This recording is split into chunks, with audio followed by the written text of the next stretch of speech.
Chicks like you, give us a good name, use your body for the fame game. Новата евровизиска песна пред да се раздени пред пошироката јавност ќе биде промовирана денес во шоуто Танц од звездите.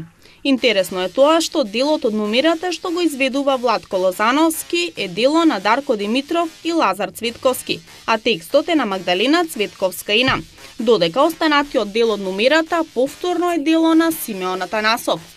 Еден дел од евровизиската песна ќе биде испеан на македонски, а другиот на ромски јазик. Новата композиција е налик на трендовските европски хитови.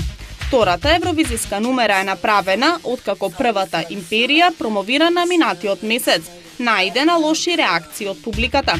Македонската радиотелевизија, која е организатор на изборот, реши да ги повлече и песната и спотот. Видеозаписот за новата евровизиска песна ќе биде готов до крајот на месецот, а македонските представници ќе пеат во втората полуфинална вечер која ќе се одржи на 14 мај во арената во Малме. Останува да видиме и слушнеме што овој пат подготвил новиот авторски тим. По 19 години кариера, ска-панк составот Суперхикс ќе го одржат својот прв концерт во Грција.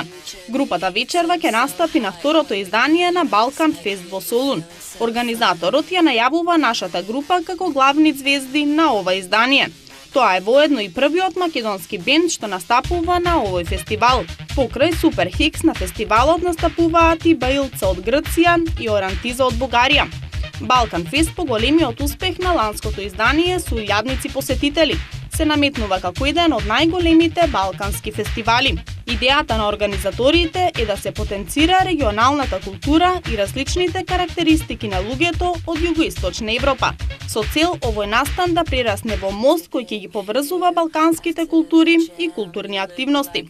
После денешниот настап во Солун, момците од Суперхикс ќе настапат и во Струмица со концерт на Струмичкиот карневал, кој ќе се одржи на паркинг просторот на плоштадот во Струмица.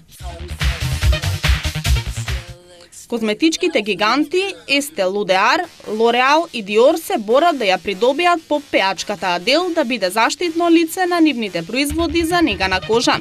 Адел досега ги одбиваше сите понуди, па дури и понудата да го рекламира пијалокот Diamond White. Но износот кој овој пат е на понуда е толку голем што Адел сега е во големо искушение.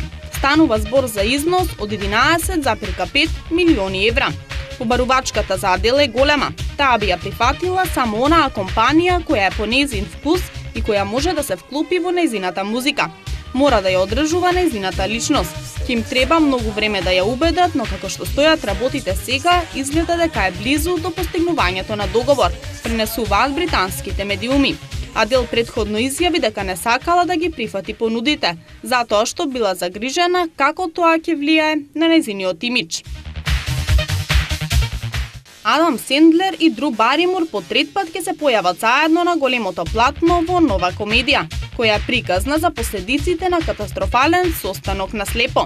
Сендлер и Баримур предходно ги снимија Свадбениот пејач во 1998 и 51 состаноци во 2004 година, од кои двата доживеа голем успех. Новиот филм ќе ја раскаже приказната за двајца разведени кои се заглавени на фамилиарно туристичко место со нивните деца од претходниот брак, откако ќе го имаат катастрофалниот состанок на слепо. Актерите ќе се вратат на познатата територија со надеж дека ќе ги оживеат своите кариери по неколку од многуте успешни филмови. Актерите ќе се вратат на позната територија со надеж дека ќе ги оживеат своите кариери по неколку не многу успешни филмови.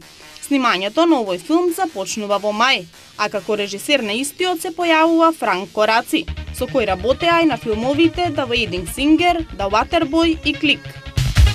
Chicks like you, give us a good name, use your body for the fame game.